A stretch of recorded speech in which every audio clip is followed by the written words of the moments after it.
ঢাকায় চলচ্চিত্রের আলোচিত ও জনপ্রিয় চিত্রনায়িকা পরীমণি 2 বছর পর ফের বাংলাদেশ চলচ্চিত্র উন্নয়ন কর্পোরেশনে কুরবানি দেওয়ার সিদ্ধান্ত নিয়েছেন।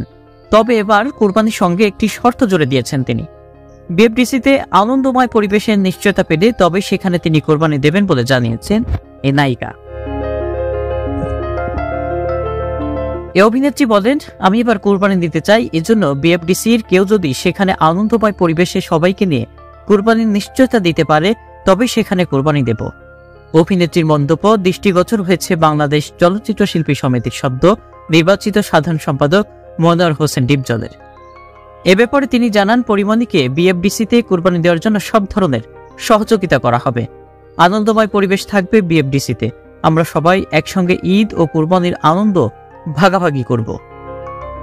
বিএফডিসিতে কুরবানি দেওয়ার জন্য কোনো বাধা দেওয়া হবে না। আগে বাধা দেওয়ার ব্যাপারে জানা নেই আমার। আমরা একসঙ্গে কুরবানি দেব, সবাই আনন্দ ভাগাভাগি করব। কুরবানি শেষ হলে ময়লা আবর্জনা ধুয়ে পরিষ্কার করা হবে। অভিনেতা ডিপজল বলেন, পরীমণিকে আমরা সব ধরনের সহায়তা করব, তার পাশে রয়েছে আমরা। সুন্দর পরিবেশের নিশ্চয়তা দিচ্ছি তাকে। এ ব্যাপারে কর্তৃপক্ষের সঙ্গে কথা বলবো। বিএফডিসিতে এবার উৎসবমুখর পরিবেশে কুরবানি দেওয়া হবে।